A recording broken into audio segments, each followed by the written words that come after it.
Anderson Kelleher. I'm the commissioner at the Minnesota Department of Transportation, and I also chair by governor's appointment the Environmental Quality Board. We're glad you're with us today. I'm going to call the meeting to order, and I'm going to ask Faith if she can assist us with roll call of board members.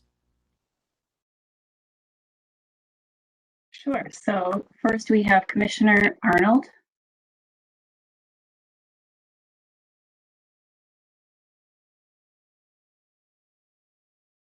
We are not hearing you, Commissioner Arnold.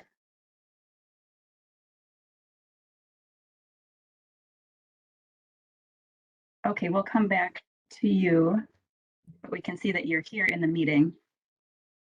Public member Heidi Tollefson. Here, thank you. Public member Forsberg. Here, thank you. Public member Gehring. I'm here, thank you.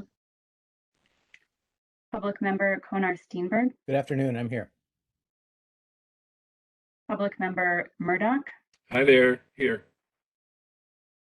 We have Assistant Commissioner Whitney Place from the Department of Agriculture in place of Commissioner Tom Peterson. Here. Commissioner Stroman. Good afternoon, I'm here. EQB Vice Chair and Bowser Chair Van Amberg.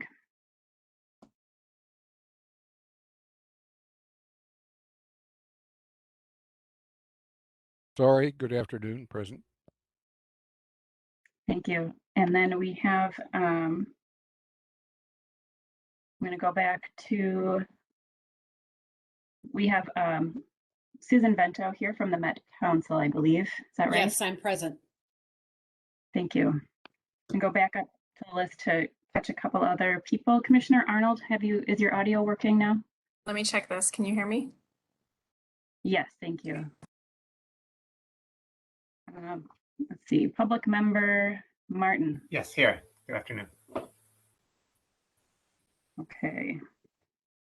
I'm trying to keep track of, Yep. of who is here in the meeting. Sorry? Do we have MPCA? We are expecting Assistant Commissioner Peter Tester. Okay.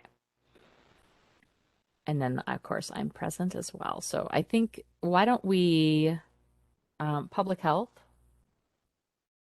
We are expecting Assistant Commissioner Dan Huff. Okay. So why don't, He's joined us. oh, he has. Okay. And then Commissioner Roberts Davis. I don't believe is here yet. All right. I think we can close the roll call, and we do Sure. have a quorum present. I will say we will keep our eyes open for as members and anyone else ex officio joins the meeting here today. So just want to say thank you for joining us. We do have a full agenda and appreciate that.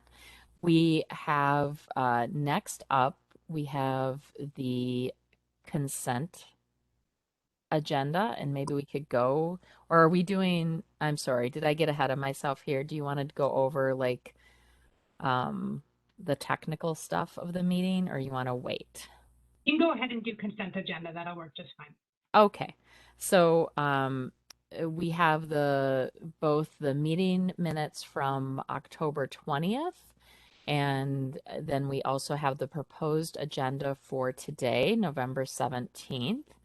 It's helpful if someone who was at the meeting on October 20th moves the consent agenda, and then anyone can second it. But do I have a motion from a board member to move the consent agenda before us for consideration? This is Commissioner Arnold. I'll move it. Thank you, Commissioner Arnold. Do we have a second by a member? I'll second it, Forsberg. Thank you, Board Member Forsberg. And any discussion to these consent items? Okay. All those in favor, please, if you could turn on your audio right now, ideally your video if you have it. And we're going to do this as a audio vote. So all those in favor of the consent agenda, please say aye. Aye. Aye. Anyone opposed, please say nay. There's no opposition. The motion prevails and it is adopted. So next I'm going to turn over the meeting to our Executive Director, Katie Pratt. Thank you, Madam Chair, and good afternoon, board members, and thanks for your patience. You know, I'm going to look forward to the day when we're all in the room together and we can just look around the room and see who's here rather than scrolling up and down our participants list. But thanks for hanging in there with the technology. So a few announcements today, and then I'm going to walk you through the logistics of the meeting. First of all, I'm very pleased to announce a new staff member who has joined EQB earlier this month. Her name is Marty Benson, and she's filling our executive assistant role. It's been great already getting to know Marty. Prior to joining EQB, Marty worked at the Minnesota Department of Health with emergency preparedness and response. So I apologize to MDH for stealing Marty away. And prior to that, she worked at the Minnesota Department of Labor and Industry. Before coming to the state, Marty also worked in South Korea as a teacher. And she firmly believes that every task is a chance to gain skills, make improvements, and to grow, which that's excellent. I totally agree, Marty. Marty holds a BA of Architecture from the University of Minnesota, and we're so very pleased to have her with us and helping fill this really important role at EQB. Okay, the next announcement I have is about public member board positions. And Yasmin, if you're able to advance the slide here, perfect. So we wanted to let board members and members of the public know that we do have 4 public member board seats open. Currently, these are from congressional districts 1, 2, 7, and 8. These are for a 4-year term that is starting in 2022. We have current public members in those seats, and they are welcome to reapply for their seats, but we are also opening it and posting these open positions widely as well. If you're interested or want to learn more, we have information and some FAQs on our website, and I think Faith will chat out the link to where you can find more details about those positions. And feel free to reach out to me directly if you have any interest or have any questions. Excellent. Okay, and then the next announcement is just to let you all know, board members, just draw your attention to a memo that's in your board package started on page 7, which is an update on the 404 assumption study. We are not covering that topic on today's agenda just because we already have a full agenda, but wanted to let you know that that memo is in your packet if you want to read through an update, and of course reach out to us if you have any questions about progress on that project. Great. Okay, so turning to today's agenda and the logistics, we have 3 items that we'll be working through today. First, the board will consider a resolution to establish a subcommittee for pilot program implementation. And that has been an ongoing discussion as board members, as you all know, and something we touched on in October, and today is the chance to kind of formally establish that.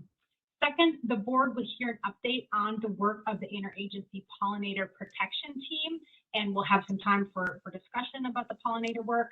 The board will also consider a resolution to approve the annual pollinator report and continue our interagency collaboration on this issue.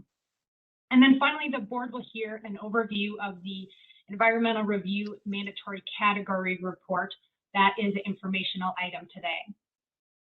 Okay, in terms of logistics, you know, board members, I think you're pretty familiar by now, but just as a reminder, use the raise the hand feature or just jump in during our discussion periods when you have questions or comments. You know, when you're speaking, please try to introduce yourself. Just helps people who are turning in know who's who on our meeting, and to turn your camera on as much as possible during the discussion period. Members of the public, there will be an opportunity for public comment today during agenda item 5. That's our pollinators agenda item. So if you plan to comment, please read the procedures and guidelines for public comment that are on page 1 of the meeting packet that kind of walks you through those guidelines. And then to indicate that you'd like to make public comment, use the raised hand feature in WebEx. And I think the next slide here, there you go, shows you where you can find that. There you go. Perfect. So you can navigate, if you're joining via computer, you can navigate to the participants, find your name, and then there's a little hand that you can raise, and just go ahead and raise that and keep it up until you're queued for public comment at the appropriate time. You can also access that if you're joining from your phone. You just have to go to those little 3 dots and we'll get you to the raise hand that way as well. If you have any technical difficulties during the meeting, feel free to we have a phone number and an email address in the packet that you can contact, and our staff will be monitoring that. So those are the logistics for today, and thank you everyone for being here. And with that, I'll turn it back to Chair Anderson Kelleher. All right, I gave it a second to get back on camera. Thank you for that, Director Pratt. I appreciate both your update as well as the technical assistance that you just went through. So I think that what we can do is move to the next slide, which is the Subcommittee for Pilot Program Implementation. And I believe that Denise Wilson is going to take us through not only the resolution, but a little bit of background. Since our last meeting, we did get some very good feedback, and I think improved upon the idea of this subcommittee. And so, Denise, if you would like to do the presentation, and then we will consider the resolution that is in your packet. So, members, I think that it's always hard when you're going back and forth in the online mode here, but I believe that, sorry, now I just got rid of all of you. Whoops. Okay. I will worry about that in a second, but Denise, if you could take over and do the presentation, and then we'll be working with the resolution. Thank you. And good afternoon, Madam Chair and members of the board. For members of the audience, I work for the Environmental Quality Board as the director of the State Environmental Review Program. And this afternoon, I'm going to provide an overview of the draft resolution that can be found on page 9 of the board packet. Next slide, please. So for anyone new to the discussion, in September, the board approved implementation of a pilot program to help identify potential challenges for completing the draft revised environmental assessment worksheet form containing climate information before we move forward with broad implementation. During the pilot program, we hope to learn what is working and not working as governmental units complete the draft revised EAW form. We hope to better understand the effectiveness of the climate information that's provided on the form, and to understand if adjustments are needed to the form that might improve its effectiveness, as well as to identify any additional resources and guidance that may be needed to ensure confidence with the information provided on the form. Next slide. So in October, the board discussed the idea of a subcommittee to oversee implementation of the pilot program. Once approved by the board, the resolution will convene a subcommittee of board members for pilot program implementation. On the next few slides, I'll walk through subcommittee charge and roles, as well as membership and procedures and the specific language we'll be voting on today. Next slide, please. The subcommittee for the pilot program implementation will guide staff on the pilot program design and implementation, will establish evaluation metrics and identify information to be collected from pilot program participants. And this information will be used by these subcommittee members, the Environmental Review Implementation Subcommittee, and by board members to assess the effectiveness of the revised draft EAW form for providing usable climate information. This new subcommittee will provide updates during other subcommittee meetings and board meetings on progress of the pilot program. But the board as a whole has the final decision-making authority on any changes to the EAW form. Next slide, please. The EQB chair will assign a chair for this new subcommittee and members. It will be convened for a limited period of time from this meeting through December of 2022 and will meet as determined by the subcommittee chair and additionally as directed by the board chair and by the ARIS chair. Meetings will be open to the public with time reserved on agendas for public input. Notices of the meeting will appear in the EQB Monitor. And at the conclusion, the subcommittee chair will make the final recommendations to the board. Next slide, please. This is a project timeline. From November through December of 2021, the subcommittee for pilot program implementation will design the pilot program and present their design in January of 2022 to kick off the implementation phase. From January through September of 2022, the pilot program will be implemented. In October and November, the subcommittee will consider information collected and develop their final recommendations. Then in December of 2022, the board will consider the recommendations on the draft revised EAW form. Because of the advanced notice requirements and potential conflicts with state holidays, I'm including some tentative meeting dates for the design phase for your consideration and to determine your availability. Next slide, please. This is the specific resolution that will be passed. The language is the board approves the establishment of the subcommittee on pilot program implementation as of November 17, 2021, effective until December 31, 2022.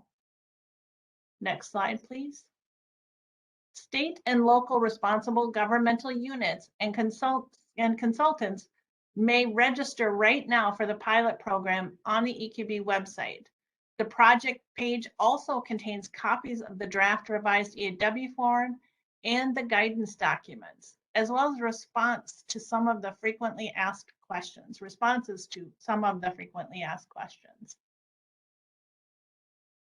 Thank you.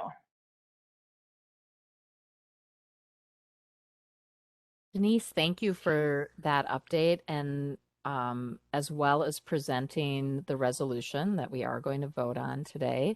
I also want to particularly thank Board Member Stroman, Commissioner Stroman, for excellent feedback on improving the resolution and the process around reporting out and reporting back. So I think do we have a slide with just the action item on it right now so members can look at that again? I can't remember if that is available. If it isn't, I think what I'd like to do, normally I would have us take the motion and have the discussion within the moving it before us, but I think because we don't have it sitting right there. I know, Denise, it was actually in your presentation. So that's correct. Madam Chair, it's on slide 7. If Yasmin, if you could open the presentation again on slide 7. There we go. There you Perfect. Go. Okay. What does make this a little bit harder for me is that I can see less of all of you. But this would be what we're acting on. The board approves the establishment of a subcommittee on pilot program implementation as of today's date, November 17th, 2021, effective until December 31st, 2022. And I think I would like us to kind of go with the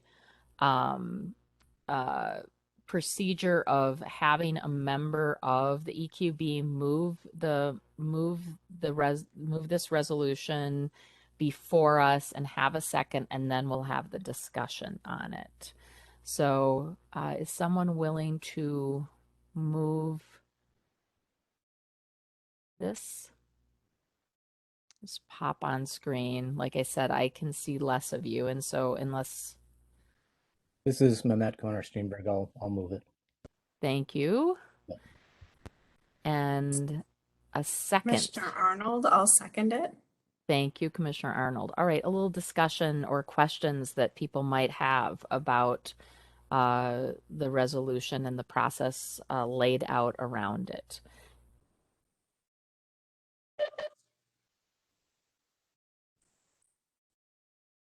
Kristen ID Tollefson, yes, board member. Thank you. I just had a question. It sounds as though Commissioner Stroman was involved in this last configuration, but I want to make sure that she, as the chair of ARIS, is satisfied with the process, how it relates to ARIS. I would just like reassurance about that. Yeah, excellent question. Thank you very much. Commissioner Stroman. Yeah, Madam Chair, and I appreciate the question as well. Yes, I think the discussion we had at the last board meeting was helpful, and then subsequent conversations as the resolution was being drafted leave me in a place where I think this is good. I think the role meshes well with ARIS and the board, and I think it will be good to have a dedicated group of folks kind of digging into the pilot program and the evaluation, since it is a pilot program, and we'll need to take a careful look at the learnings. Thank you. Thank you. Hey, other discussion points or questions that board members have?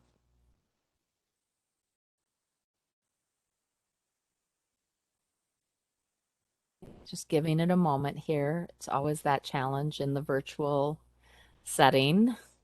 Make sure that folks can be recognized if they desire. Otherwise, I think that we are probably ready to move to a vote. And so, Chair, oh, I, yeah. I was on mute when I was attempting to speak. Okay, yes. And Board Member perhaps Forsberg. perhaps I'm ahead of myself, but I think it's very important that the implementation group get a representative selection of projects that include Greater Minnesota and smaller RGUs. This is getting into a new area of technical expertise, and it about doubles the EAW. So I think it's important that we get input from those smaller and rural RGUs. So, Board Member Forsberg, I see that as a bit of a separate issue because we are looking at, and we certainly could go back to this after we act on the subcommittee establishment, but the subcommittee itself, the staff of the EQB has been doing outreach already. And I think we'll continue to do that outreach to certainly invite participation in the pilot program to be able to try to have both projects, but then, one of the things we've said is it doesn't only take you having a project to be part of the pilot program. We are actually interested in having particularly staff with expertise from counties and other entities, cities who could contribute to the knowledge of the further information that will be gathered in terms of the pilot program. I hope I did not misspeak there, Director Pratt, and I'm going to call on you to add to that. Yeah, no, thank you, Chair. I think you covered it, and Board Member Forsberg, we absolutely share your view of, the more projects and the more diversity of projects that we can have in the pilot, the better we're going to understand and the better our learning is going to be. And we have some control over that, but to some degree, it's going to be up to individual RGUs whether or not they want to participate. So we're recruiting, we're trying to put information out there so that folks can know, what this is going to involve. And any help recruiting or any advice you want to give us, we're all ears. In addition, some of the smaller RGUs, the reality is that they may not have an EAW during the pilot project time. And so we're trying to also say, if you still want to participate and be part of that learning, even if you're not working through a particular EAW, you're very much welcome to. But we share your goals there, Board Member Forsberg, and we'll do the best we can. Thank you. And Denise, I saw you come online, so I'll just ask if Denise wanted to add further to that. I think, Madam Chair, you and Executive Director Pratt covered the complete spectrum of the perspective on that. I think we have been reaching out thus far a little bit more passively until we understood whether or not this resolution would pass. So we had more specific information, but we do intend to actually go out and do more intentionally targeting and education outreach about the pilot program and the opportunities throughout the duration of the pilot program. So it doesn't have to be by January, like you said, as people get projects and then find that, you know, they may be more interested at that point, we're still going to allow them to come and participate at any point through the period of time where we would be able to collect significant data. And I see next, thank you, Board Member Martin, can I call on you? Yeah, hi, thanks, Chair Anderson Kelleher. Certainly agree with the importance of that Chair Forsberg brought up, both perspectives of the projects that are part of the pilot program, and also, you know, the perspectives of the people who are part of this committee. I have a question which isn't really about the sort of structure of the committee, or, you know, all of that makes a lot of sense to me. But just to speak a little bit to, it says that one of the charges of the committee is to establish evaluation metrics. So the metrics for success of the pilot project will be part of the work of the committee. It also uses the word effectiveness. And I wonder if it is effectiveness of the revised EAW, is that also defining that part of the initial work of the committee, or is that already pretty well defined? Denise, maybe you could speak to that in, you know, by the rules of the program itself. What kinds of effectiveness is what I mean. Yeah, I was going to call on Denise to help us with that in terms of kind of the scope. So Denise, if I could ask you to join back into the conversation here. So thank you, Madam Chair and Board Member Martin. When we talk about effectiveness, we use the lens of the objectives of the program that are laid out in rule. And one of the primary objectives is that the environmental review program provides usable information to members of the public, to government decision makers, and to project proposers.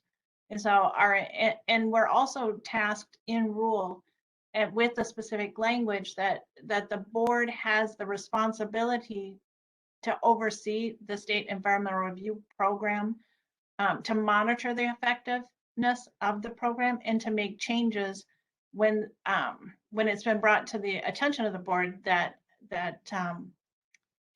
there's a topic area where it is lacking or not effective. And so that's, again, how climate sort of came forward as a topic area for discussion. And so we can further define that as the subcommittee meets. That could be one of the tasks at the first meeting, is to establish what you know we are thinking of for effectiveness of the EAW form, specifically for meeting climate information needs. I don't think we're looking at effectiveness of the entire form at this time. So does that, Board Member Martin, is that helpful to you? Yeah, that makes a lot of sense. I think that'd be useful to sort of talk about effectiveness in the specific context of what's being added to the form, and obviously in the context of how effectiveness is defined more broadly for the environmental review program. Excellent. Okay. I'm looking if there's any, Board Member Martin, you might want to tap your hand down, if you would, just so I can keep track of who has a fresh hand up or not.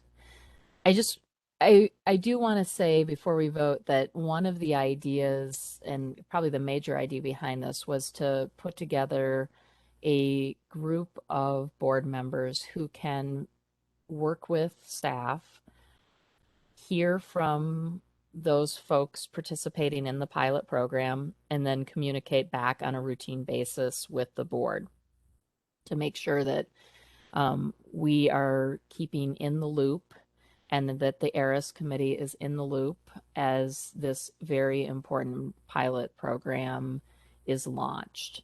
And so that is the purpose behind this. And then we have outlined a number of tasks to go with this. And I will just say, why don't I leave that till after the vote about membership in terms of just how to reach out about possibly if you're interested in becoming a member of the subcommittee coming from the board standpoint. So, all right. I am not seeing any more hands. Faith, would you be able to assist us in a roll call? And I know we do have some proxy members here today.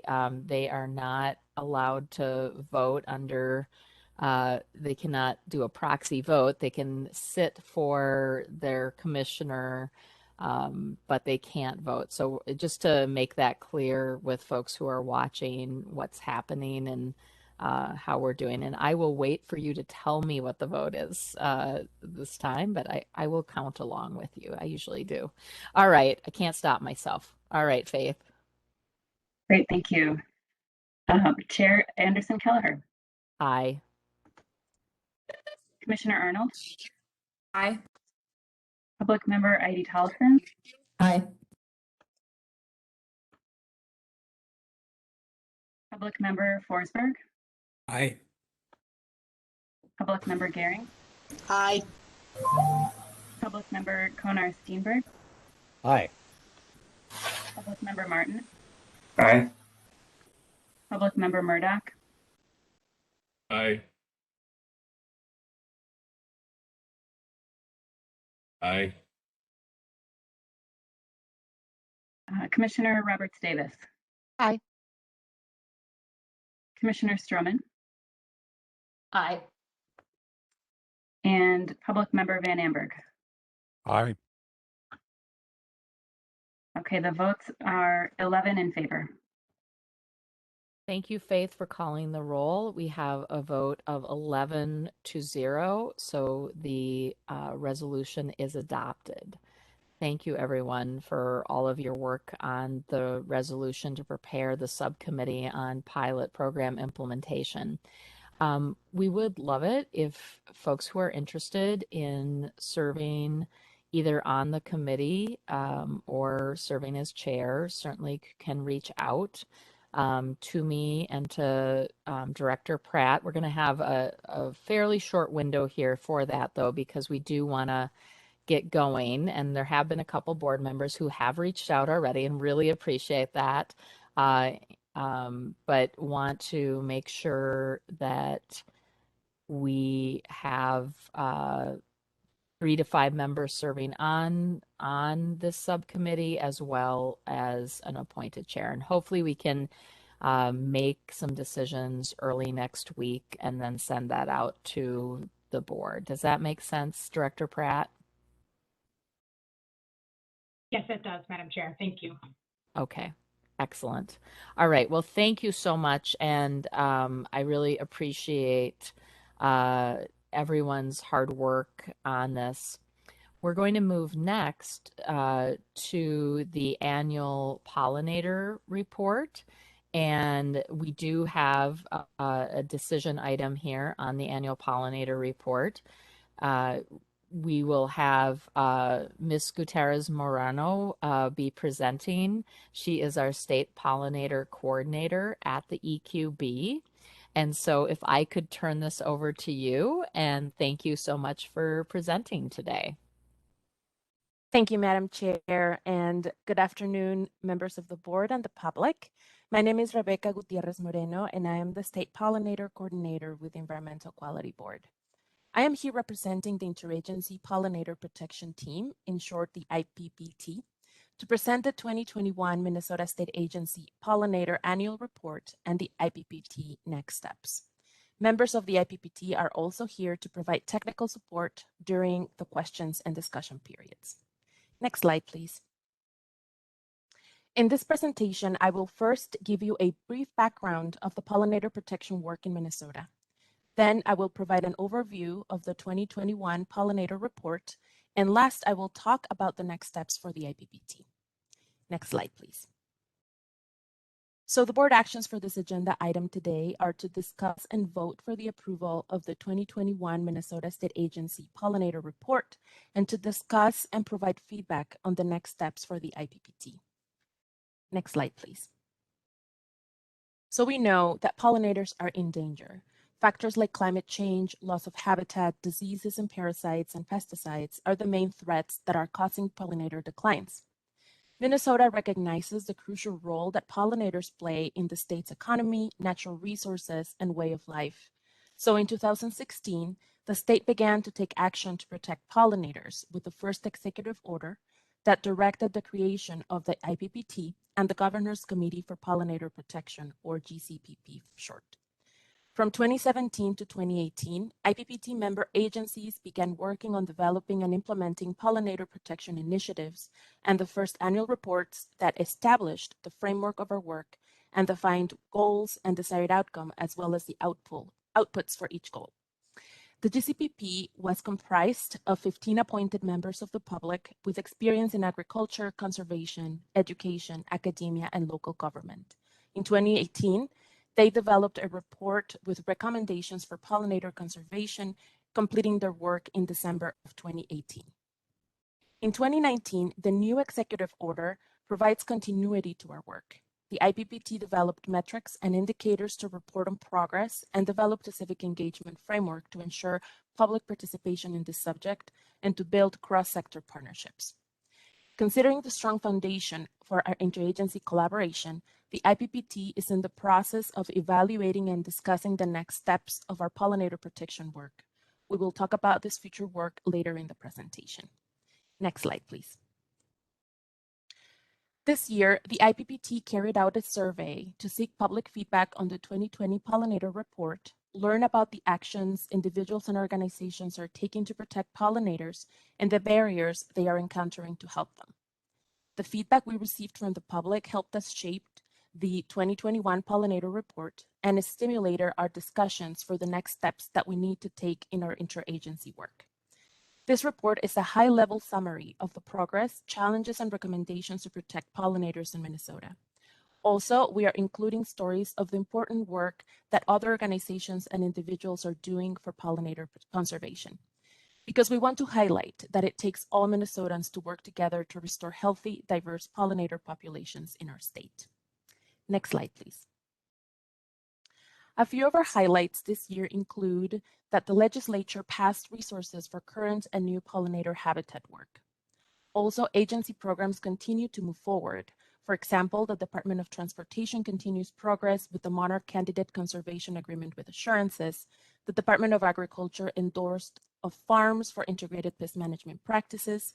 The Board of Water and Soil Resources Habitat-Friendly Solar Program continues to thrive, and the Minnesota Zoo releases of imperiled butterflies continue to take place. Interagency initiatives like the estate seed mixes that are the collaboration between MnDOT, Bowser, and DNR are happening. IPPT initiatives like the new bee-themed lottery ticket and native seed packet distribution happened this year as well. Next slide, please. These are the main sections of the Pollinator Report. For each section, we included 3 to 4 main challenges and recommendations to address them. An important update on the scorecards for each of these sections is that after 2021, they will be updated every 3 years to allow time for indicators to reflect progress from pollinator-related programs and initiatives. For each one of these sections, I indicate in the page where you can find them, the scorecards for each one of these sections in the board packet. Next slide, please. One of the main challenges for our desired outcome is that there is still a large knowledge gap about wild pollinator populations and their needs. Because the vast majority of pollinators are insects, their biological and habitat needs vary greatly. To address this knowledge gap, we need sustained long-term funding for pollinator-specific research and develop a list of research priorities related to pollinator biological and habitat needs. Next slide, please. Our first goal is that lands in Minnesota will support pollinators. Our key output is more food sources for pollinators. One of the main challenges for this goal is that supporting habitat for pollinators is often one of many conservation goals. For example, land managers may have to manage habitat for other wildlife that may have distinct needs from pollinators. Thus, we need to encourage collecting data in restoration and management that can inform our understanding of the trade-offs associated with managing habitat for multiple conservation needs. Next slide, please. Our second goal, that Minnesotans will use pesticides judiciously and only when necessary, has the key output to reduce pesticide impacts to pollinators through integrated pest management, or IPM for short. IPM is effective because it's an ecosystem-based strategy that focuses on long-term prevention of pests or their damage through a combination of techniques such as biological control, habitat manipulation, modification of cultural practices, and use of resistant varieties.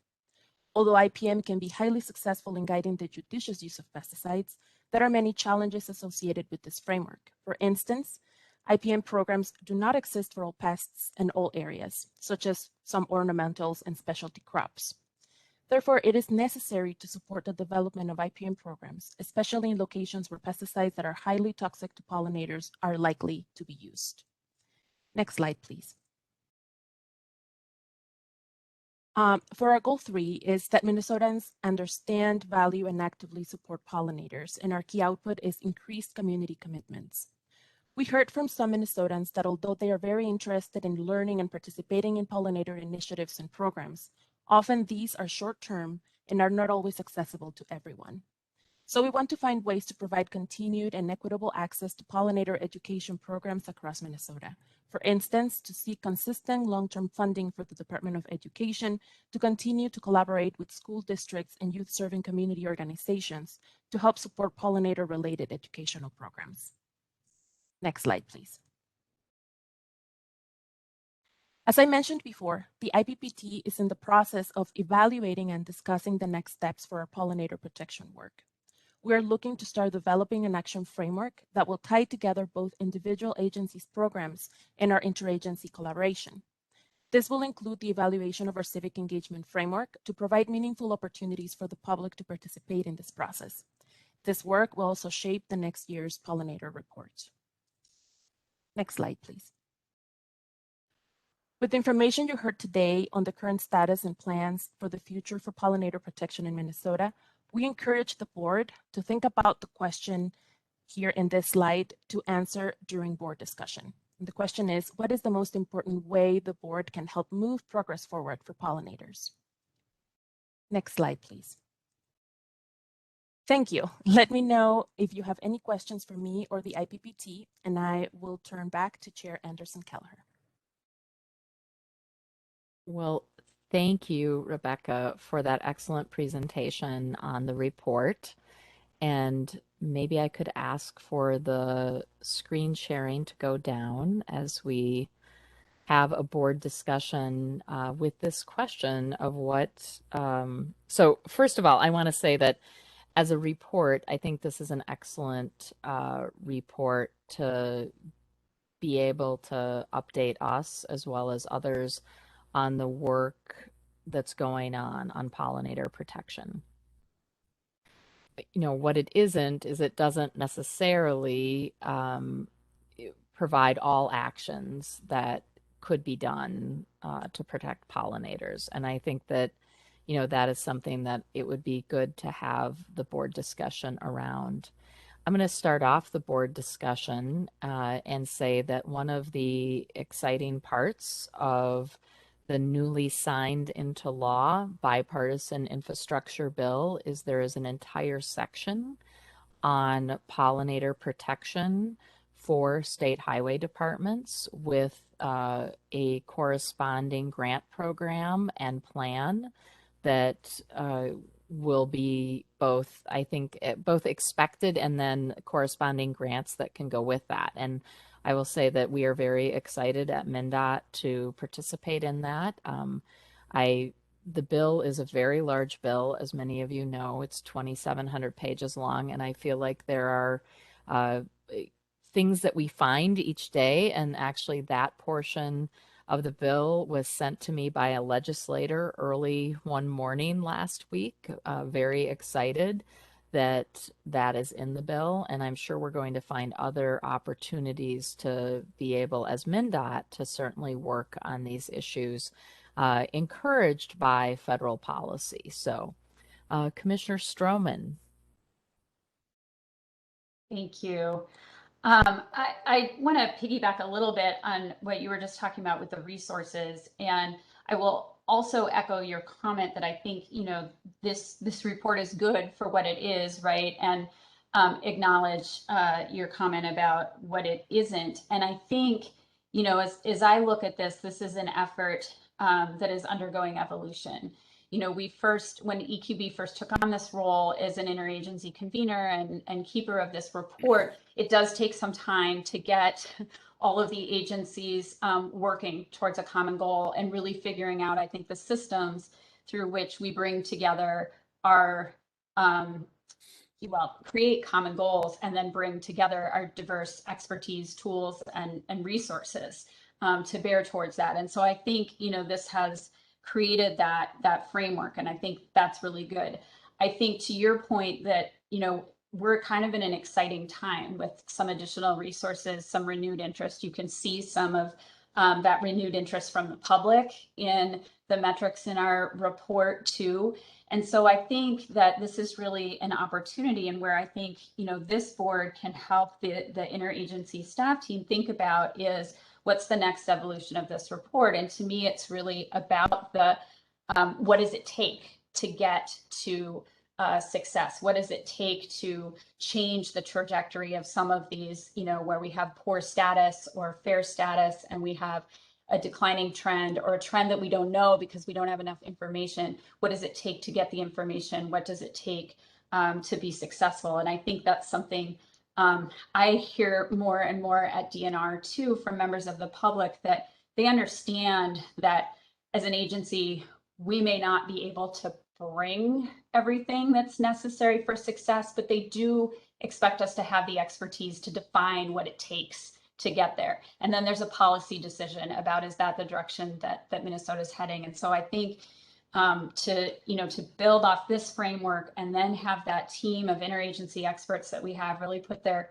minds together on, okay, we have the goals, we have the indicators, we know where we're at. What does it take to move the needle? What does it take to get to a different state?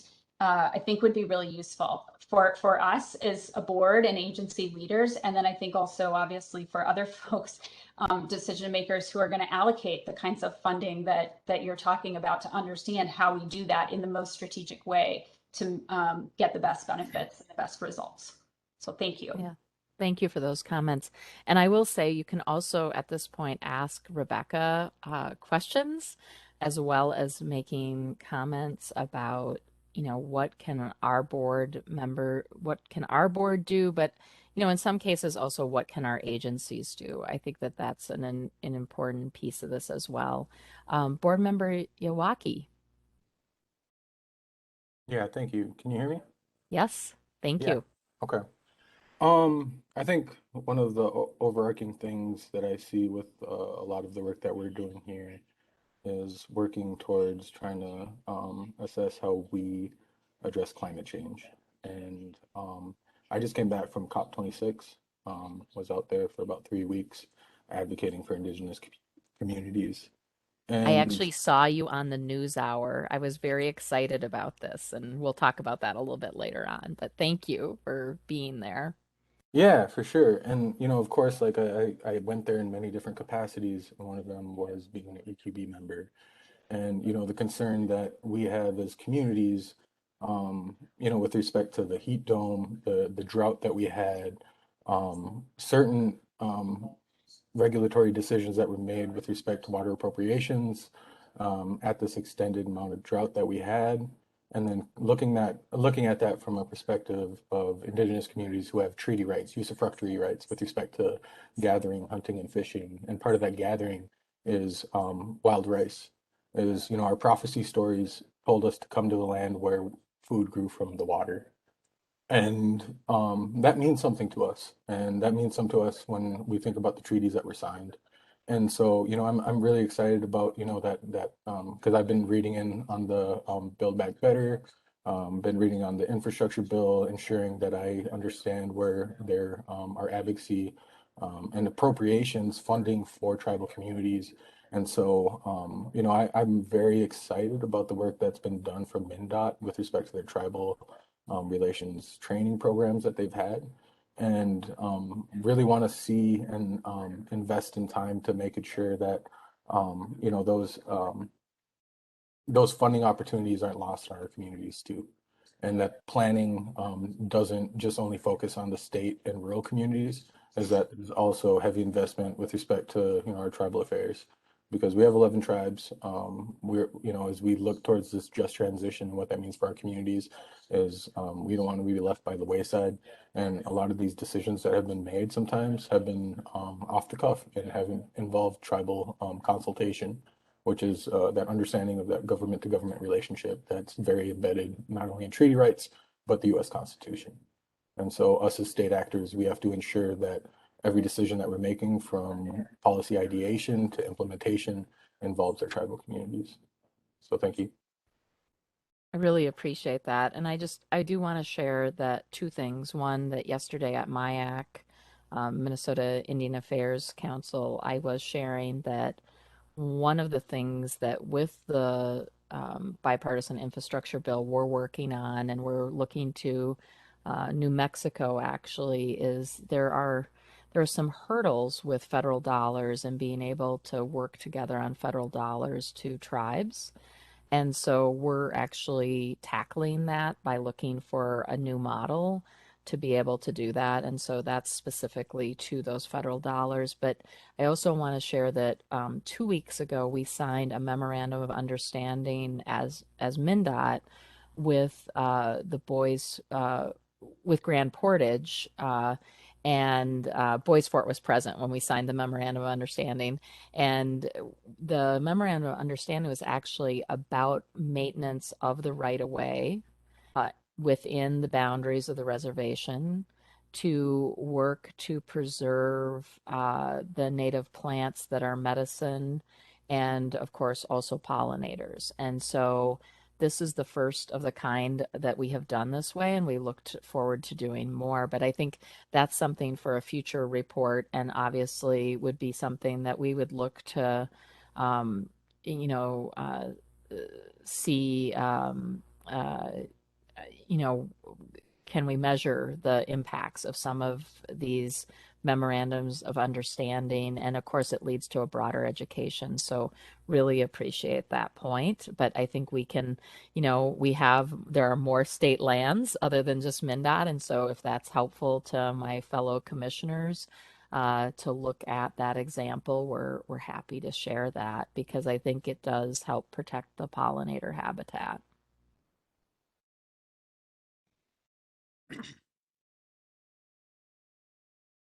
Others who would like to speak? Okay, Board Member Forsberg, and then next will be Board Member Heidi Tollefson after Board Member Forsberg.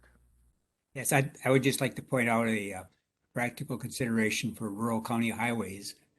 The federal government is considering making the monarch an endangered species, and rural highway ditches have habitat for monarch butterflies, of course.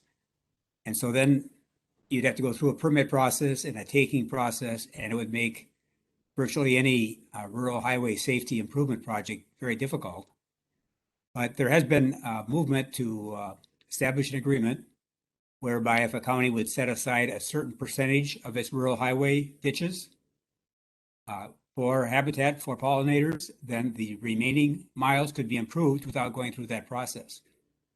So that's an interesting development. I hope that comes about. But like I say, there are practical implications to many of these things. I don't think we want to stop safety projects or make them more difficult or slow them down. We need to find ways to accommodate both. I think Board Member Forsberg, it's a good point. I think there's also some ways that there's also some other ways to protect that habitat in terms of timing of a variety of different issues. And I know that a number of us have been working on those issues as well. So Board Member Heidi Tollefson. Yes, thank you. A quick question about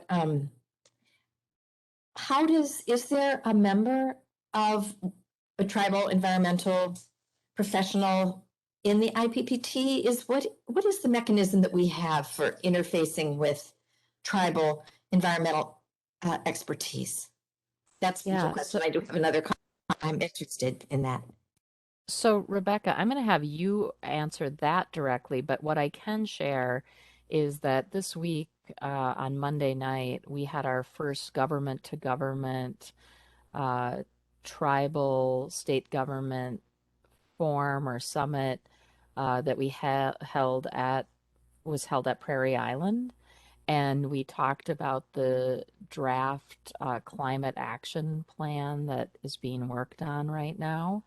And there is the Tribal Technical Environmental Committee, the TEC, that both advises and interacts on a number of these issues. It's so maybe I could ask Rebecca to talk about direct input to the committee in terms of the report, and then Director Pratt, if you want to add after that. Thank you, Madam Chair, and thank you, Board Member Heidi Tollefson, for that question. Actually, that is a very important question and something that we have been thinking as we develop the civic engagement framework of seeking ways in which we can establish a continued engagement and communications with tribal nations. Right now, we don't have a formal process for that. However, while developing this report, we seek to have, some component of this. We talked with, let me see if I remember correctly, Three Rivers Park District. It's a tribal-led organization that is working with restoration and different activities in the Twin Cities area. And we were able to talk with them. They were interested in participating and maybe being featured in the report with the important work that they do. However, because of timing, it didn't work this year, but that's a relationship that we're starting to that we want to cultivate. But yeah, as a defined process, we don't have one yet. But yeah, I will see what my executive director has to say to that effect. So, if I could, I'm going to call on Commissioner Stroman in response to this question directly as well. Sorry, I had to find my mute button and my hand down button. And thank you. And I think really good question. And I will just add too that I think this is something that, as a board and as interagency teams, we're all striving for, and as individual agencies, we're all striving for too. And I know all of our agencies have tribal liaisons and have independent tribal consultations. And so I think there's also and coordination. I mean, we, almost on a daily basis, work with tribal natural resource managers in coordinating management of state lands that are either intermixed with tribal lands or our ceded territory lands. And so I think, there's opportunities to think about where those intersections happen. I think the other thing that I just want to maybe add to this, and I think it's something that we can continue to think about as a board, not only here in this report, but others. And it came up in the climate summit, Madam Chair, that you mentioned the other night too, is that there is a difference, right, in sort of the technical, the way that Western science gets written down technically, and the way that traditional ecological knowledge both gets learned and passed on. And I was, before this meeting, listening to a panel sponsored by Freshwater Society on Indigenous values in the Great Lakes. And I think, hitting home that point was a really great discussion by the panel. And I think for us to think about ways that, we can incorporate the good science that all of our agency does, but also think about how do we capture some of that knowledge that is not, it is not written down. And so it is difficult to write about, right? And how we talked a little bit in my group on Monday night about some of the stories maybe. So I think it's just something for our board to wrestle with too, of how do we integrate two different knowledge systems that don't necessarily translate onto paper in the same way, but So important to include both. So I'm going to go back to board member Heidi Tollefson, since she was asking the question, and then we have a number of hands up. Okay. I'm very grateful for that observation, and I think it's tremendously important because science needs values to guide policy and to guide action. And we're really lucky for the sustained, the sustained value system that our tribal nations bring to environmental work. And I'm really, really pleased to hear that. I will, I'm not going to put my hand down, but I will mute so that you can call on other people. Okay. So I take it you'd like me to come back to you at some point. Okay. Very good. I'm going to call first on Jerry Van Amberg, and then I will go to Board Member Yawaki and then Board Member Forsberg next, just so you kind of know the batting order in terms of being ready to come back on. So, Board Chair, Member, yeah. I think maybe it would be best if you go on to someone else at the moment, because I wanted to mention wasn't particularly about this topic, and this topic seems to not be expended yet. So I think we should go on with it. Okay. Well, I'm going to go to Board Member Yawaki then and see if it's on this topic or if we're moving to a different topic in terms of the pollinator report. We're on the pollinator report. Yeah, no, but I just wanted to briefly bring up like an experience that I've been involved with since my advocacy here on the EQB is I was invited to be on the International Red River Watershed Board. That's part of the International Joint Commission. So that's an intergovernmental board membership that I have with other members from both the United States as well as Canada. And one of the biggest things that I just wanted to address with respect to these conversations about what like tribal engagement exists, because I've reached out to the tribal that TNET that you talked about, and one of the things that I would mention, it would just be the intentionality that we as a board send out with respect to how we build those relationships and how we integrate that knowledge within our systems. And so the reason that I was asked to join that International Red River Watershed Board was because they wanted to start engaging in incorporating traditional ecological knowledge. And so that's an initiative that they took on head front, and they created resolutions, they put funding behind it, because obviously, extraction of knowledge is something that exists.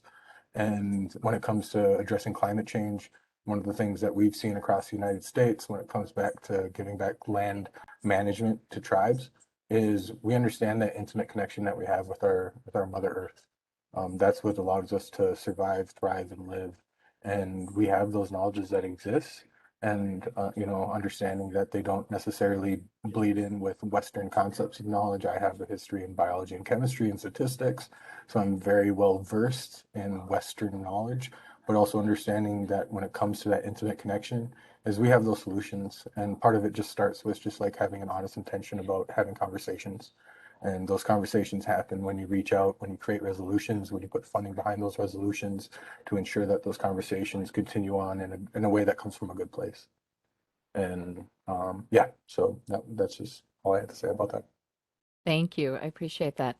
And Board Member Forsberg, before I call on you, but you're up next, I want to just note that there's a note in the chat, and I don't know. One thing, it's harder on WebEx because I don't use it every day, is to know how broadly available that chat note is to everyone, if they can see it or not. But it has to do with the Monarch CCAA Candidate Conservation Agreement with assurances. I think that's correct. Opportunity that Board Member Forsberg mentioned. You can contact Tina Markison from MnDOT, and Tina has included her email. We certainly can share that more widely, but counties are invited to join that if they would like to. So, Board Member Forsberg. Yes, I would. Well, first I'm looking out the window at Lake Superior here, and I saw a bald eagle right out in front of me here, floating on the winds, the current, fishing. It was really cool. But there might be a message coming your way then. Maybe it is. You could have picked me up, take me out to the sea. But as the interim county engineer in Redwood County, there's a Lower Sioux Indian Reservation there, and we have county highways running through and adjacent on the boundary. And to me, the problem was jurisdiction and responsibilities are not clearly defined between the local government and the tribe. And so when an issue comes up, for example, there was telecommunication company that wanted to put up a pole with a cell phone tower, and they came in for a permit from the county, and it was right in front of the casino sign. And I said, that'll never work. You can't do that. But I don't know if I really had the jurisdiction. That highway was within tribal boundaries to do that. And it took about a year, but I was able to get the cell phone company and the tribe and ourselves together on where to put that pole and found the suitable location for it. Another example, guardrail. These are simple practical issues. Guardrail, the tribe wanted to apply for a guardrail grant. That got the Federal Bureau of Indian Affairs or whatever involved. It wasn't clear who applies for the grant, who designs the project, who implements and constructs the project. So I think if the jurisdiction and responsibility were more clear on these practical infrastructure, law enforcement, healthcare issues, things would be much smoother. I would ask people and they would kind of throw up their hands and say, we don't know. But yeah, those are pretty basic questions. Whose jurisdiction and whose responsibility is it? Thank you. Okay, thank you. So I do want to remind people to check their hands if their hands have been up. If you don't want to speak again, just take your hand down, because that. So, Board Member Van Amberg, I'm going to come back to you now. Okay, thank you. I'm going to address our original question here a little bit in terms of what we as a board could do to push the progress for pollinators. And I know that there's recently I received some information from someone letting me know that this Pollinator Friendly Alliance, they are asking a number of agencies, individual agencies and others, to support a letter that they are asking, I believe it's the DNR, to change or have some change in their rules about using pesticides on state lands. I suspect that Commissioner Stroman knows a whole lot more about this, perhaps, but they're encouraging DNR to stop using pesticides anyway on their lands. Now, is there any way, for instance, that EQB could support this? I don't know. Is this something we could come out and actively support? And I know that the other agencies, some of them are being asked the same question.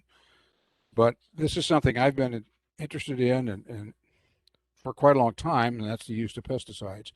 I think that's one of our very largest problems when it comes to managing pollinator communities. Certainly, so we also have a problem of having the right kind of habitat, but anything we can do, I think, when I look at the EQB, we can be good cheerleaders about this and receiving the pollinator report. And I think that report is a fine report. It gives us a lot of good information. And I certainly glad that we have that kind of information before us, but now we need to use that information and try to do something about it. We're finding out more and more about insect populations and how much trouble they are truly in. Even bee populations. There's some talk now about the native bumblebees,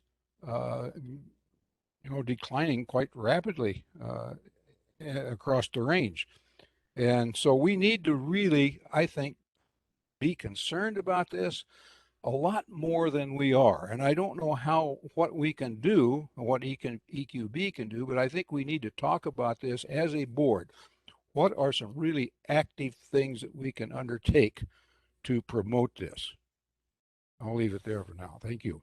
Yeah, so I think it's a good question. I think that we actually need to do a little investigation about, in the past what's been done.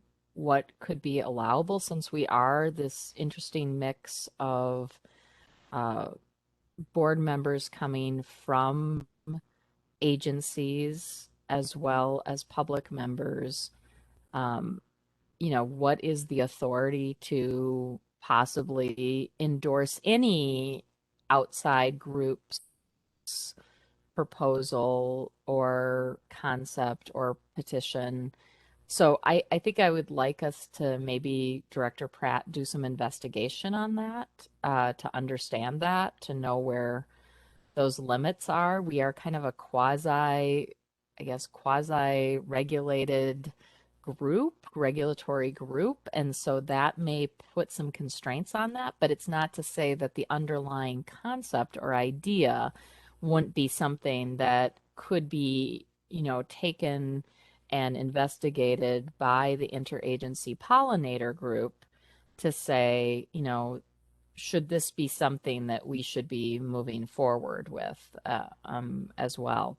So I see that Commissioner Stroman's hand is raised, and I'm going to ask and call on her. She might have a response to that directly or more broadly.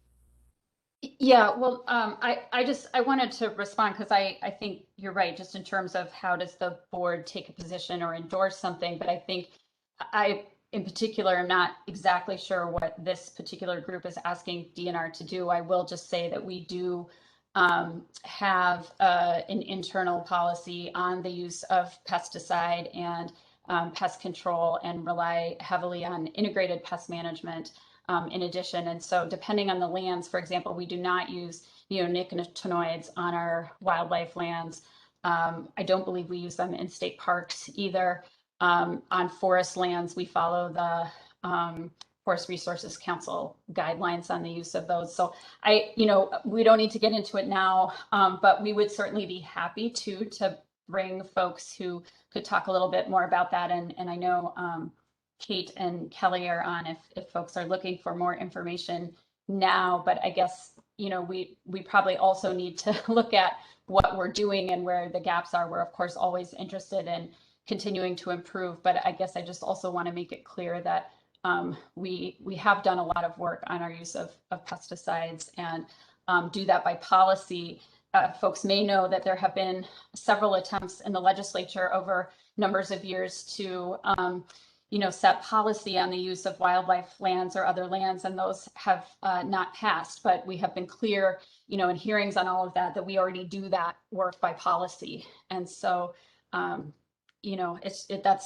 the challenge, I guess, at the legislature. But I can comfort folks that even though those policy provisions haven't passed, it's work that we already do. Thank you for that. So I just want you to check your hands again, because Board Member Forsberg, your hand is still up. Otherwise, I'm going to go to Board Member Heidi Tollefson, and I think we are getting close to being able to move to any public comment on the pollinator report. And so I just want to give notice that we're just slightly ahead of schedule on that. We're probably going to run about 10 minutes ahead of schedule in getting to public comment or thereabouts. So heads up, we are having a good discussion, but we're also having a very efficient meeting, I guess. So all right, Board Member Heidi Tollefson. Thank you, Madam Chair. I think the dimension or the part of the pollinator report that I least assured by has to do with Mr. Van Amberg's comment regarding pesticides. I find it quite frustrating that the report depends almost entirely upon, or at least apparently, upon IPM development and implementation, and yet at the same time, there's no information that we have, apparently no consistent data on adoption. And I just want to give a quick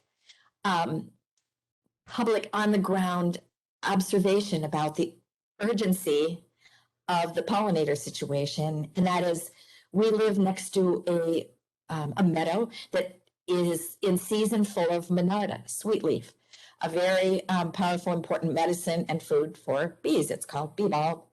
And this year, when we looked forward to gathering some flower heads, we went into the meadow, and the meadow was full of bee balm, but there were no bees.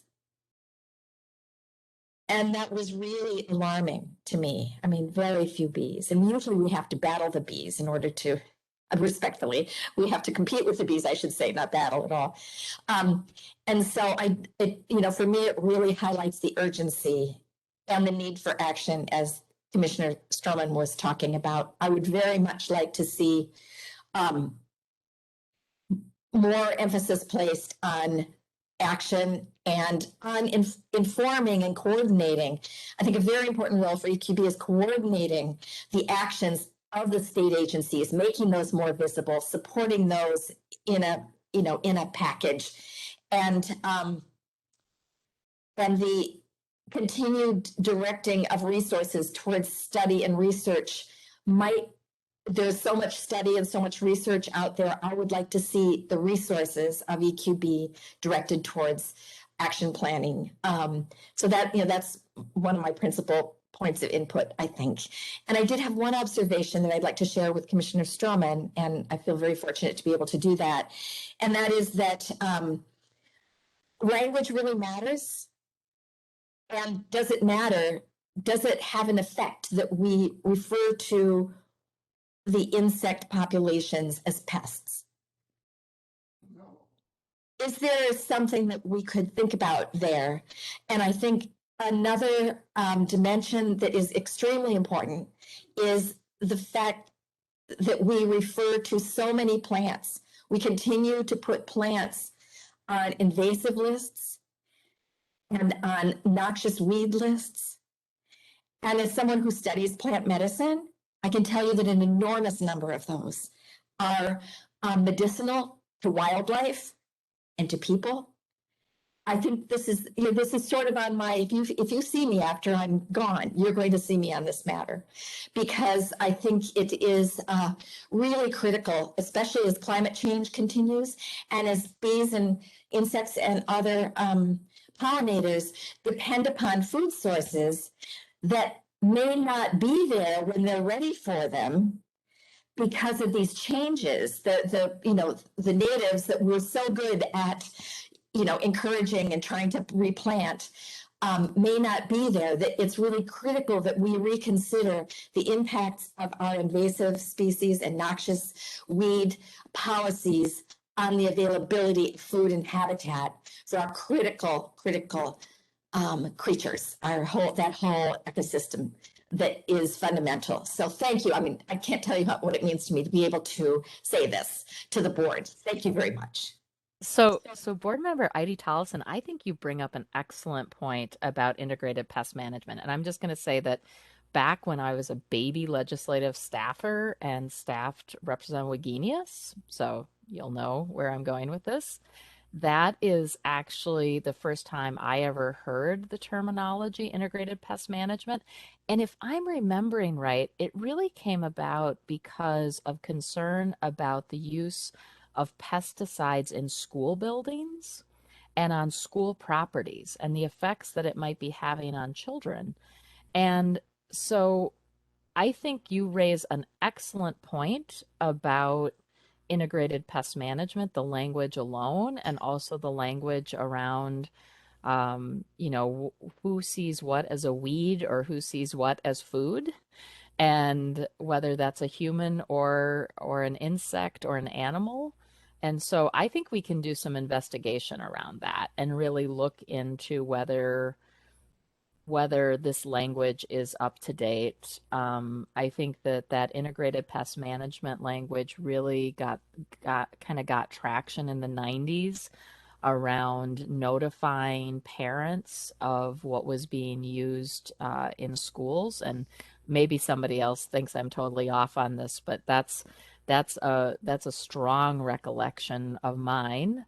And it was sort of an acceptable way to bring this to the legislature and beyond. So I think we need to talk about that. I know that Assistant Commissioner Place had her hand up, so I'm going to call on her. And I just want to compliment her on the amazing painting behind her because I know a little bit of the story of this, that it was a gift that she and her husband gave each other that has symbols and colors that represent their life together. And I just think it's amazing. So thank you for sharing it with all of us by having it behind you. Thank you, Madam Chair. I'm glad that you saw Matt with the same background. I wanted to comment. Thank you all so much for your comments on pesticides. And we do a lot at the department. We always know that we can do more. I will mention that we have a wonderful team of pesticide staff in Raj, Teresa, and Trisha who are on this call who help represent the department on our pollinator protection team. And in terms of documenting IPM adoption and things like that, we're doing what we can, but all of this does take resources. And so I'm really looking forward to that action plan oriented focus that we're working toward on EQB here to kind of outline some of those things and then hopefully go get resources. The department did propose an increase in pesticide fees last session. That did not get adopted by the legislature, and we did plan to use some of those funds for pollinator work. And we'll continue to kind of make those asks and proposals as we go. I do have to comment on the terminology around invasives. We've actually, as an industry, been having some of those discussions just on how we phrase things. Things like, for example, like the gypsy moth or Asian carp, giving kind of these negative connotations to these species that we call pests, is something that we're working on through some of our associations and things like that. But I will say integrated pest management is definitely focused on dealing with those species that we see as pests. And I don't think that would ever be considered like a honeybee or a native pollinator. It's something in reference to a pest like either in your home or on a crop. And so I think that's kind of the focus of the terminology. We understand that there are beneficial insects everywhere and different species that we need to protect. And we do manage the noxious weed and invasive weed lists in Minnesota. And we understand that there are lots of plants that people may consider weeds, like in a cropping system or in their home lawn. But a lot of those weeds are not native, and our goal is to get them out of the system. And so we should always be thinking about how we talk about things to make sure that everything is appropriate. But on those two items, I think, those are kind of the terminology things that we use in agriculture, and we can talk about it, but a lot of it is, kind of the plants that we want outside of our natural systems and outside of those beneficial insect species. So thank you, Madam Chair. I think it's a great point. I think it sounds like we need to have a more robust discussion of terminology and if we're using the terminology in the right places going forward. Board Member Van Amberg. Just to say IPT, I think is still a very accepted way of controlling pests. It's used in organic farming certainly, but the problem is that it's not widely accepted by the larger agricultural community. It just isn't accepted there. So there's a long ways to go, and it's slow as we've been talking about, and maybe just isn't fast enough to meet what we need. I do want to recognize that that the MDA has certainly been working to increase, the knowledge of pesticides. They've put out a couple of maybe more videos about pollinators that you can find on YouTube. Strengthening pollinator habitats on rural land is one of them, and another one is protecting pollinators when using agricultural pesticides. So, they're doing their part. The problem is we just can't seem to advance this fast enough and get enough people to really take this on. So I think, you know, anything we can do to speed this up and really try to move it along faster and help out our native plants and our native insects both, because the pollinators that we are losing will affect, in fact, is affecting right now our native ecosystems. And without them, our prospects on Earth aren't very good, quite frankly. Thank you. Board Member Van Amberg, there were a lot of nods and of appreciation for those who are on camera when you were saying that. So I appreciate your comments. And I know you don't have video today. I don't know if you can see us, but I'm giving you that feedback that I think that was a very important set of points. Board Member Forsberg, and then I think if we're good, we're going to move after Board Member Forsberg speaks.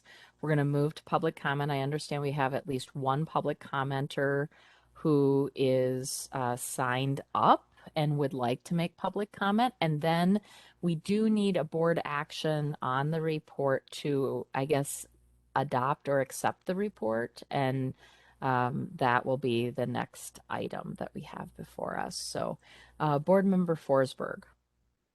Yes, I think the IPA and what the Department of Agriculture is doing is basically an attempt to balance the negative effects of these chemicals on insects, pollinators, with the positive economic benefits of using chemicals for and fertilizers for greater yields in the fields. I think the bulk of these chemicals are used in Minnesota on the major crops like corn, soybean, sugar beets, and so on.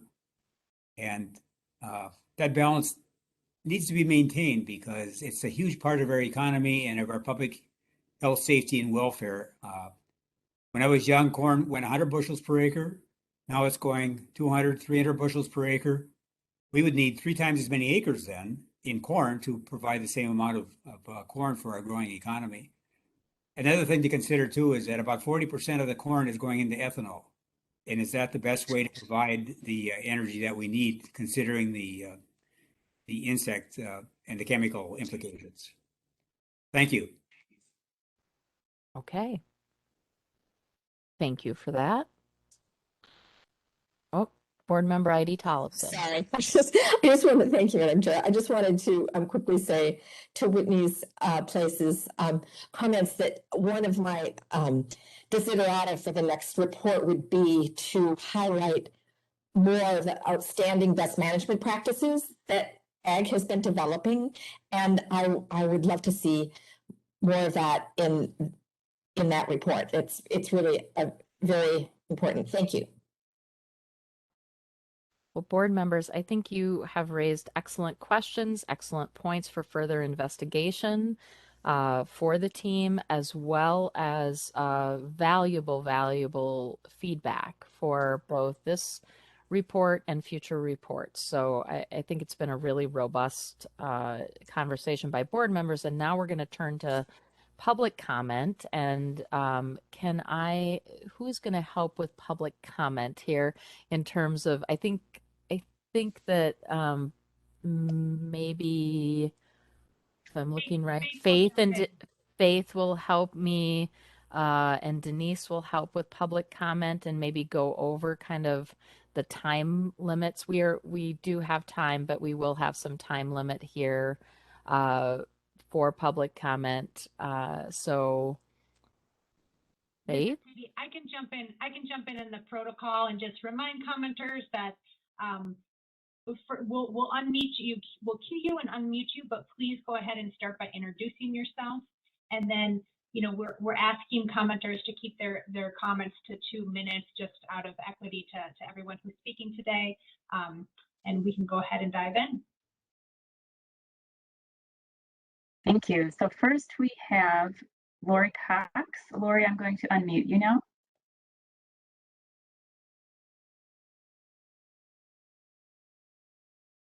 Go ahead, Lori. You can hear me okay? Yes. Yes, thank you. Lori Cox. I am a specialty crop farmer in Carver County, so 7-county metro area. I'm also serving 3rd year, I believe, Minnesota Ag Water Quality Certification Advisory Board for MDA. I'm also a 2016 certified farm as well. Commenting on the report, I really appreciate everyone's efforts on that. Obviously, thank you to the board for even having public comment on this today. But I would really like to understand a little bit better at some point. I also was involved on some of that, even as an alternate for someone when those meetings ended in 2018 to attend those meetings. So I was both Dayton timeframe and Walls timeframe. And I guess I'd like to understand more concrete terms in order to move, not just the good or no trend, but really start moving things forward and what each and every interdepartmental agency is doing towards it. I think if we realize, per the USDA, bees in and of themselves are a livestock, but I'll tell you what, if anything else were happening to any other livestock, we would all be up in arms. And so I try to take a look at it as every third bite of food is quite important to all of us, I believe. But because we have 24 million acres out of 50 some in the state of Minnesota that is used for food, livestock, and fuel production, how are we going to get that 24 million, which I believe 21 is in cropland? How are we going to get that to really move, off of one is neonics. Obviously, that's a seed coating. I know that's not necessarily realized as a pesticide, but it is. And so how can we get more of agriculture to be reached out to, especially in more rural areas? Because there's no way that if we just keep, forwarding the message to metro areas and city populations, that we're actually going to get anywhere. The multitude of the land is actually in, row crop production, minus natural lands, of course. Thank you all for your work. I really do appreciate it. Thank you for your comments. Okay, Faith, do we have another commenter? Yes, next I'll call on Julia Brokaw. Julia, I'm going to unmute you. Go ahead, Julia. Hear me? Great. Yes. Hello, Madam. Great. Thank you so much. Hello, Madam Chair, Commissioners, and members of the EQB. Thank you for hearing my comment today. My name is Julia. I'm a PhD candidate studying wild bees at the University of Minnesota, but my comment is not on behalf of the university. I just wanted to ask a question related to the section on climate impacts to pollinators from the report. I've been working with a group of scientists to better understand the impacts of the Lion 3 tar sands oil pipeline on pollinator populations and other threatened insects along the route. We're doing this because there's been a huge lack of transparency and accountability on this issue from state agencies. I'm actually surprised by the commissioners on this call today for the lip service that you gave about the importance of working with Indigenous communities and tribes when so many of your agencies have enacted and continue to enact harm and violence to water protectors and to the land as they fight against the expansion of fossil fuel infrastructure. That said, our group of researchers sought to access data from the DNR to better understand impacts of the pipeline on pollinators and better follow and document the restoration efforts for insect populations. We did submit a data request to the DNR because the data is not publicly available. We submitted this last June and have not heard back. So I just wanted to address Commissioner Stroman. We requested information related to federal, state, endangered, threatened, and special concern insect species along the construction corridor as required by the Federal Endangered Species Act and the Minnesota Endangered Species Statute. I'm wondering if you know when we might hear back on that. I also plan to submit a longer written comment on the report, but I just wanted to check in about this data request because it's so hard to figure out how to get responses from state agencies or know who to contact. Thank you so much. So thank you so much for your comment. I'm just going to say right now that the purpose of the EQB comment period is to comment on the report. You have a very specific question for a commissioner, and so what we typically do is we allow for that agency to answer outside of the comment period because the comment period is not meant to be a like a prime minister question and answer period. And so I appreciate your comment, and I certainly, if Commissioner Stroman had a response that she could give, I think it's better to give that outside of the EQB meeting directly to this group of researchers. I'm looking for Commissioner Stroman to confirm that that is the practice. Okay, yes. So we do look forward to your written comment as well on the report and your suggestions, feedback and suggestions of how this report can be improved, because this report will be a report that will be created again next year. And as the board members gave feedback and concern and comment, we are going to take the comments of the public as well. So thank you. All right, are there any other public commenters? There are no other hands raised at the moment. Okay. All right. So members of the board, on, I believe, page 32 of your packet is the resolution that is related to the pollinator report. Thank you for bringing it up. What we are doing in this resolution is we're approving the 2021 Minnesota State Agency Pollinator Report to be released December 1st, 2021. We are supporting cross-agency collaboration to implement the recommendations in the 2021 Minnesota State Agency Pollinator Report. We are supporting cross-agency collaboration to continue strategic work to protect pollinators and advanced public engagement efforts. And we are we are directing folks to convene future meetings to monitor progress and invite further public comment. So as mentioned before, there are things this report is not, but this is, I want to compliment the staff. I think it's an excellent starting point for us of the 2021 State Agency Pollinator Report, and we can build off of this going forward. So, board members, I am looking for someone to move this resolution before us.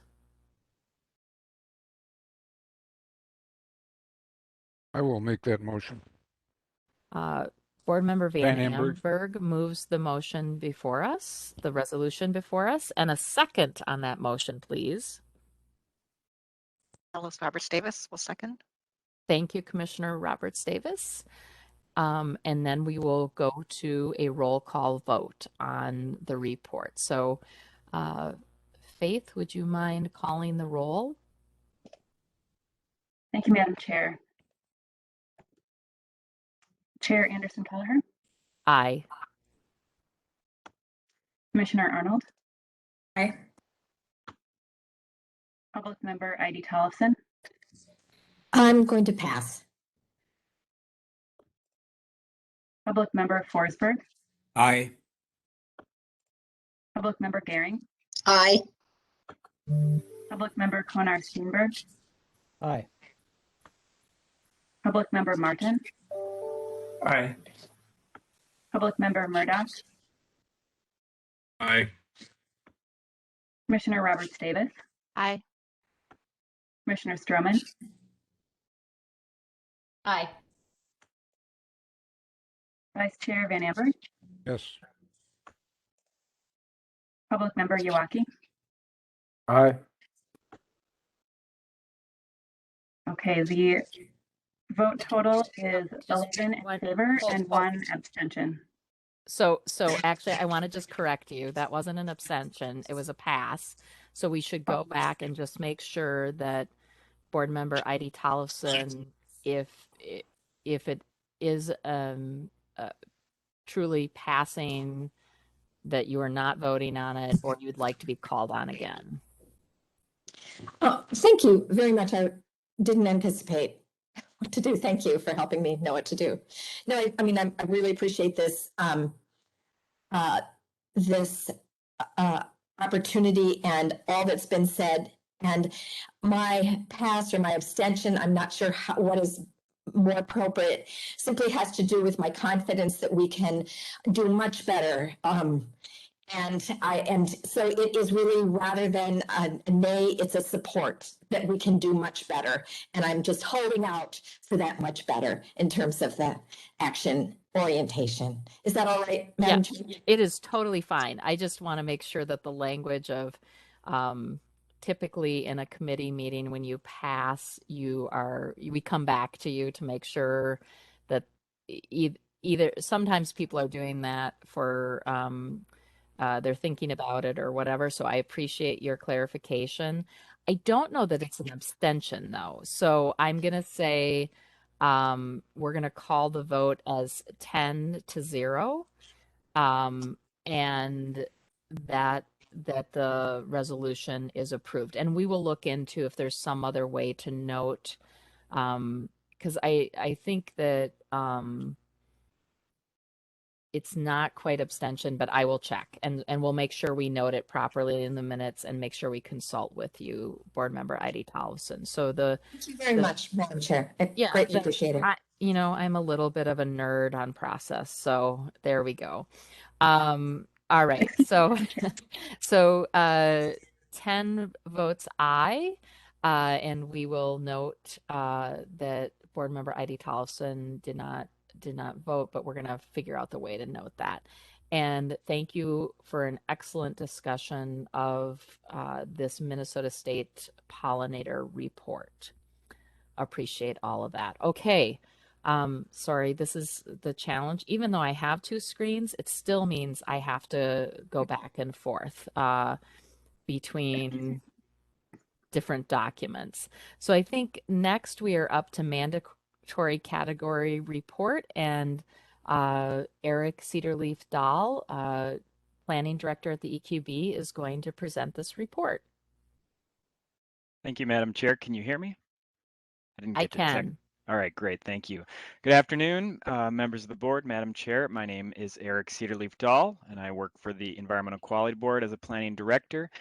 This is an informational item that begins on page 33 of the board packet. Next. First, I'll bring everyone up to speed on environmental review mandatory categories.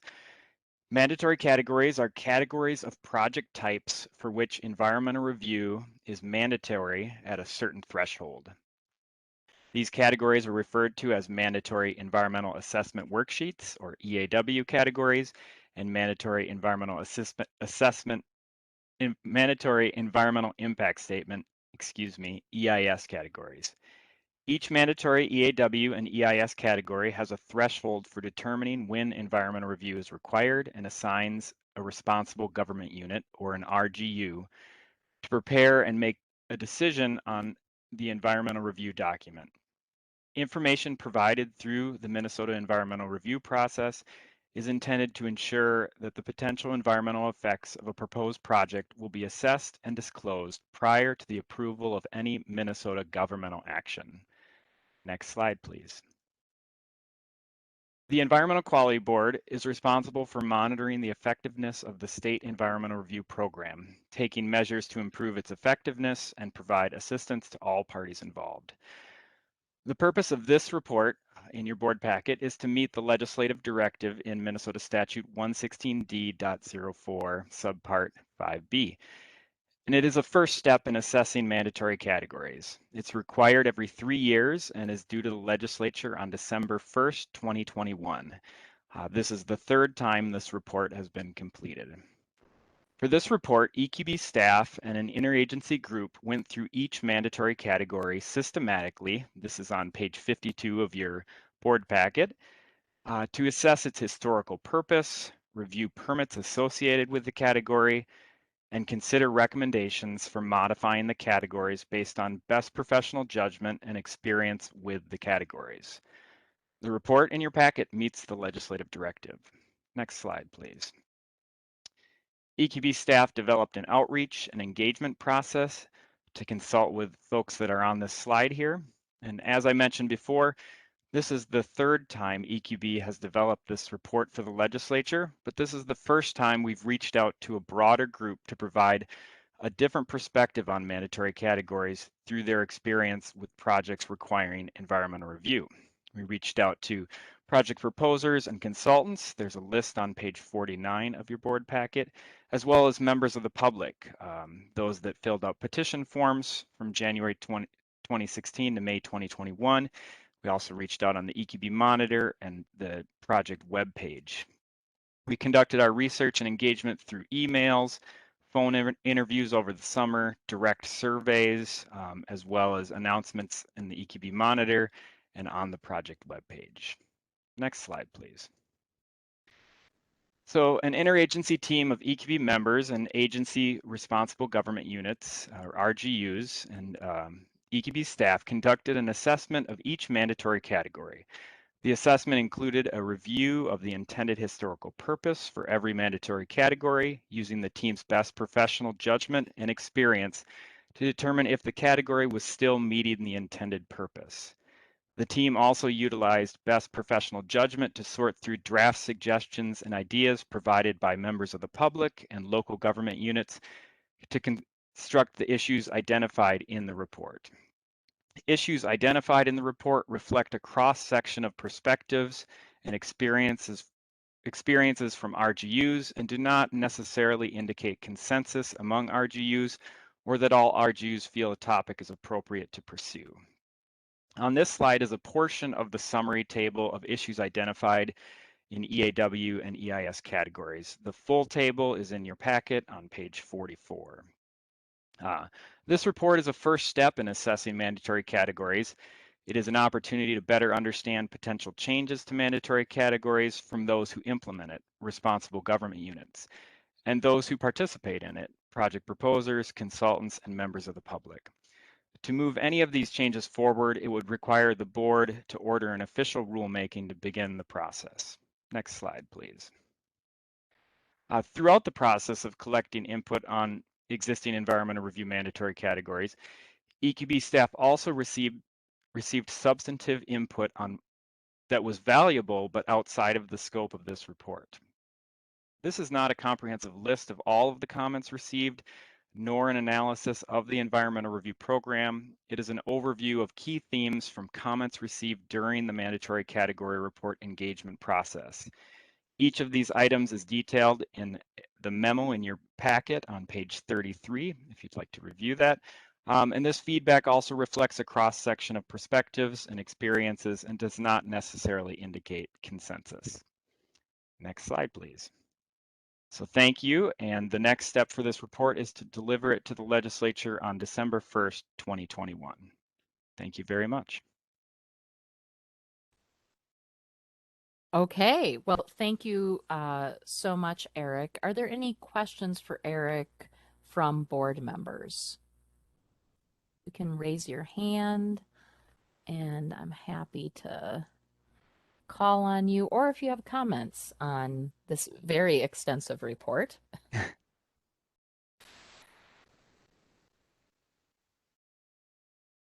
Okay.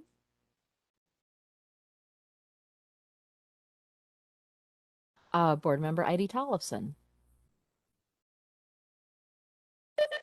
Well, I just can't let this pass without saying what an excellent job I think this is. And the outreach, the format, and the easy to access sonar links. I just sort of, my eyes glaze over when I look at mandatory category discussions, but this one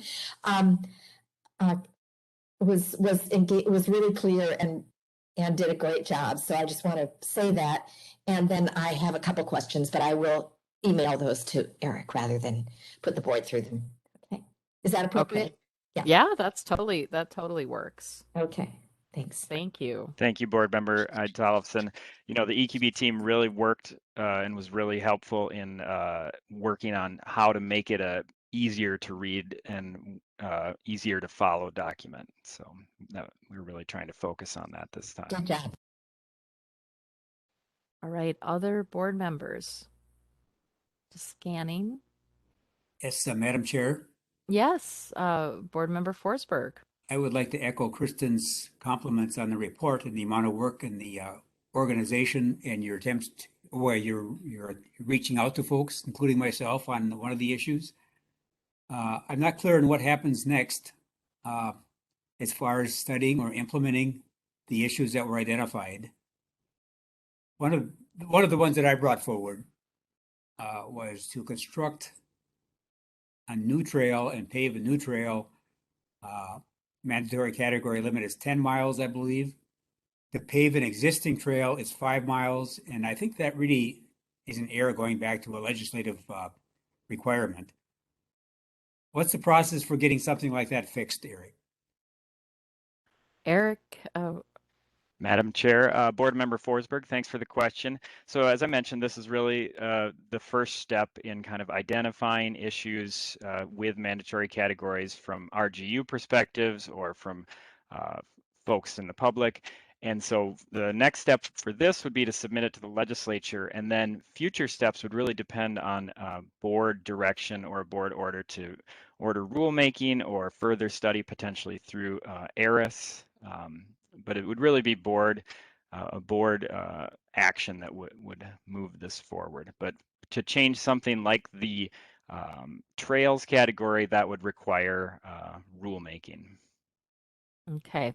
So I think next, Board Member Forsberg, if I could go to the chair of the ARIS Committee and Board Member Commissioner Stroman. Thank you, Madam Chair. And I just wanted to add that I think, you know, from my perspective, this report does a really good job in identifying issues, and I think Member Forsberg certainly raises one of several that are identified in the report. But I just want to be clear that this is not an action plan to act on each of these particular issues, and so I think it still is for you know, the board at some point, and, you know, with probably the legislature's input when they get the report to deliberate on what, if any, next steps are necessary on, you know, some or any of these items. There may be various solutions, you know, that some might be addressing the mandatory category, some may be different than that. And so I want to just kind of make that differentiation between what's a raising of issues that somebody's identified and then sort of that is not an action plan. That would still need to, you know, be figured out, and that may be a rule change or it may be, you know, something else, depending on the issue. I really appreciate that information. I would say, you know, remediation action plan possibly would be a way to think about that too. So, okay, Director Pratt. Yeah, thank you. I just wanted to kind of tag on to this line of questioning and remind the board that in October, we brought forward a draft biennial work plan to the board, and wanting to, you know, kind of put it out there for you all to be thinking on as we have these discussions about some of our other topic areas that we've been addressing the last couple of months. And today, you know, you heard more about the pollinator work, and you heard this mandatory category report. And in the environmental review area of the draft work plan, we have a line in there that is kind of scoping future environmental review changes.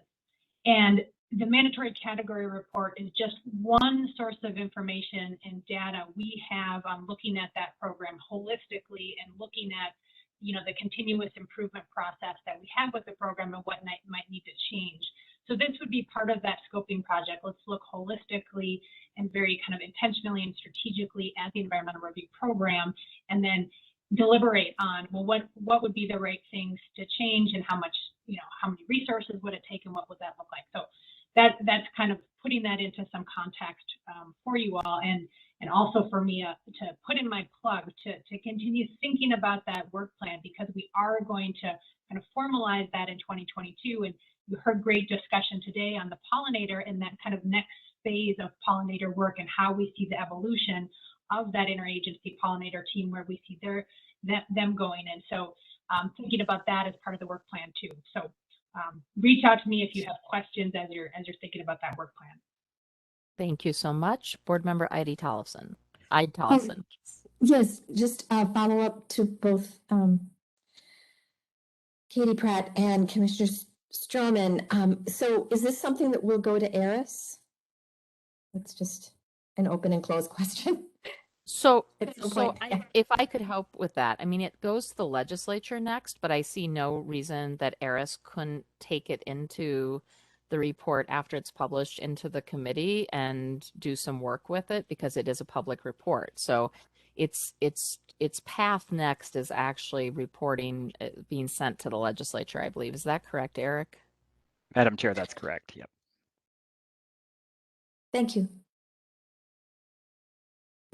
And actually, I was sort of thinking the same thing that maybe the proper place after it's sent to the legislature is to have Eris. Tipper and Cash, come here.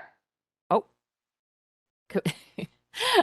you were not muted, but it's okay. Sorry, I meant to turn off my video, not my mute, but I have dogs wrestling next to me, so I was trying to get them to stop that so I could listen to the meeting. I apologize. We have all been there, and since I know you have only one child, it was not your child. You were it was the four-legged children who were making a commotion. I think that if Eris could maybe, after it's published and sent to the legislature, take a look at the report and then report back to the board with some ideas, that would be terrific. Okay. All right. Any other questions or thoughts? And I do want to compliment the staff. It really is well prepared and well presented. Director Pratt, is your hand still up, or is that a remnant, a relic of some sort? That's a relic. I'm very bad about lowering my hand. So, okay, it's all right. Okay, well, thank you, Eric, and thank you, everyone. Really appreciate it. Now, I think we are to a really kind of cool moment, which is we have had a really great meeting, and that meeting's running ahead of time. And that means that we're going to give you some time back in your day. Thank you for doing your prep ahead of time, reading the materials, being prepared. Thank you to our public commenters for attending today as well. And just really appreciate. I know we are going to be together in December, and one of the things that we are working on is a panel on COP26, and I'll be working with the staff on that. And so, obviously, you've heard. I just want to compliment board member Yawaki. I don't watch the PBS NewsHour every day, but it's become kind of a habit to DVR it, and that's kind of one of the things we often do in the evenings. And there he was.